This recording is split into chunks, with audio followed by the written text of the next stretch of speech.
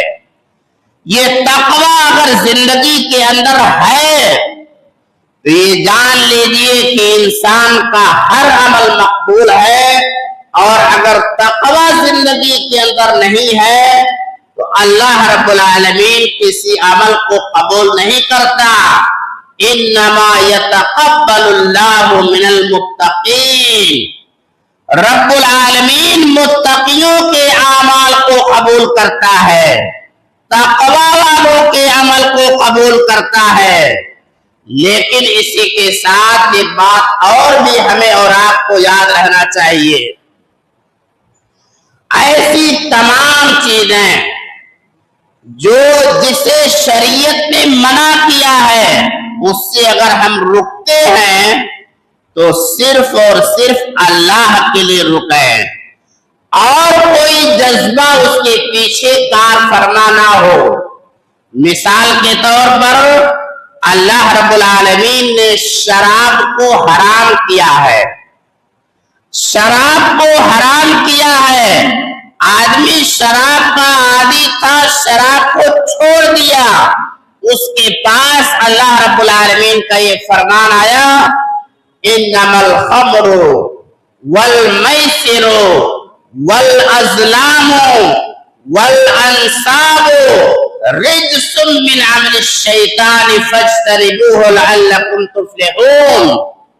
شراب، جوا، پاسا، یہ آستانے، یہ سارے کے سارے گندگی ہیں، لہذا تم ان کو چھوڑ دو۔ اللہ کا حکم آ جانے کے بعد اس نے چھوڑا، یہ اصل تقوی ہے۔ لیکن شراب کو اگر آدمی اس لیے چھوڑ دے پھیپھڑا خراب ہو جائے گا، صحت خراب ہو جائے گی، بیمار ہو جاؤں گا، یہ جذبہ اس کے پیچھے نہیں ہونا چاہیے۔ اللہ کی رضا اصل میں اس کے پیچھے ہونا چاہیے کسی بھی گناہ کو چھوڑنے کے لیے۔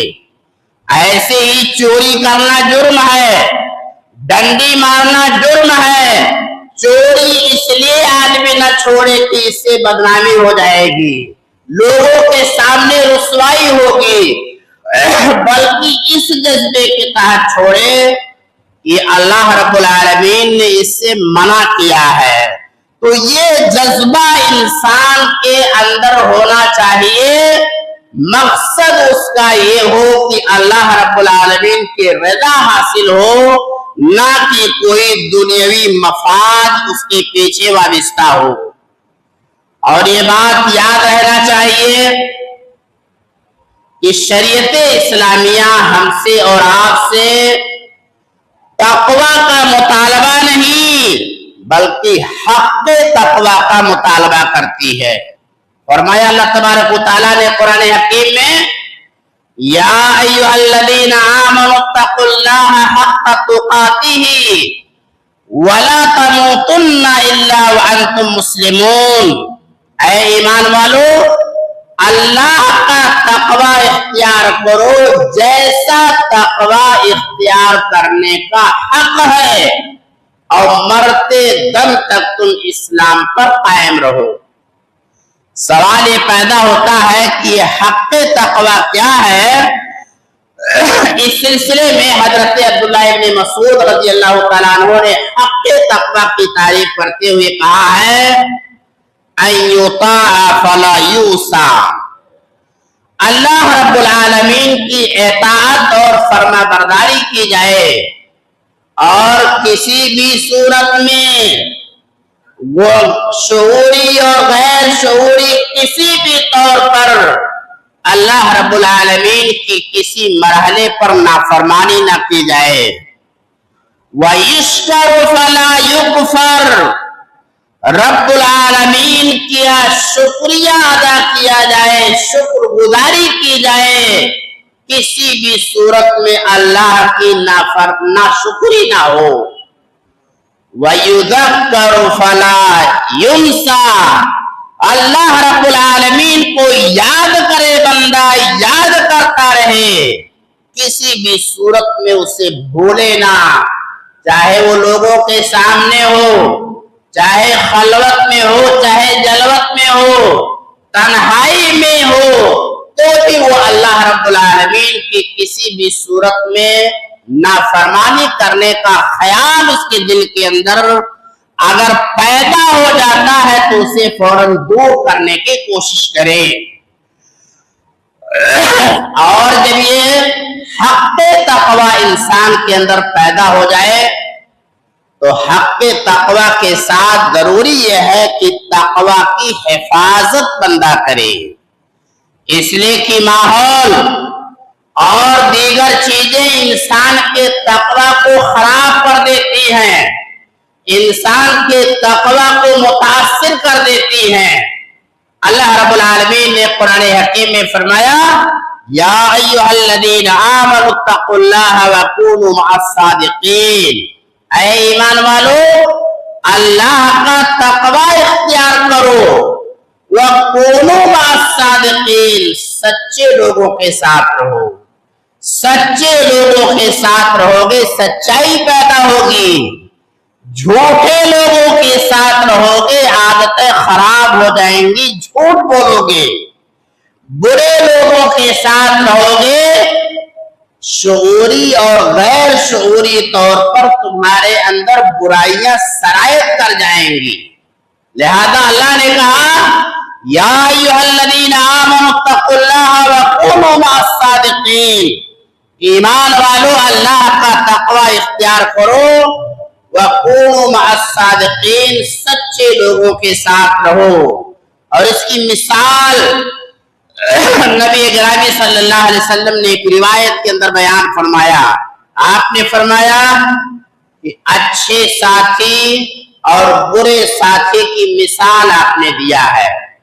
برے ساتھی کی مثال اللہ رب العالمین نے کوئلے سے دیا ہے، کوئلہ سے دیا ہے، اور اچھے ساتھی کی مثال اللہ تبارک رسول اکرم صلی اللہ علیہ وسلم نے عطر فروش سے دیا ہے۔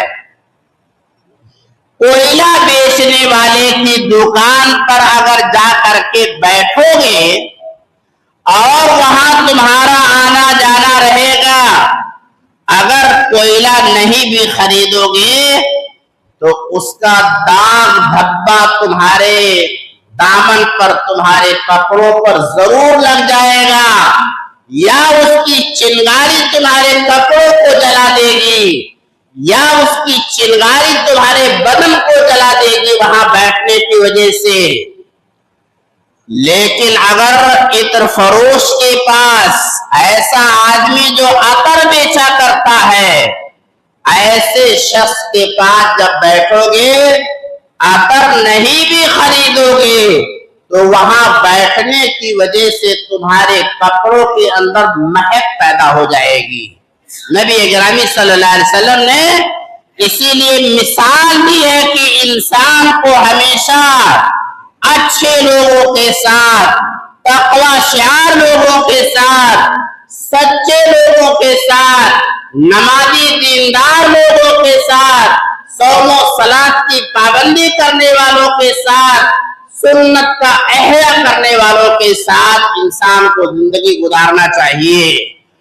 اور اگر ایسا نہیں کرے گا تو برے اثرات اس کی زندگیوں میں ضرور آتے ہیں۔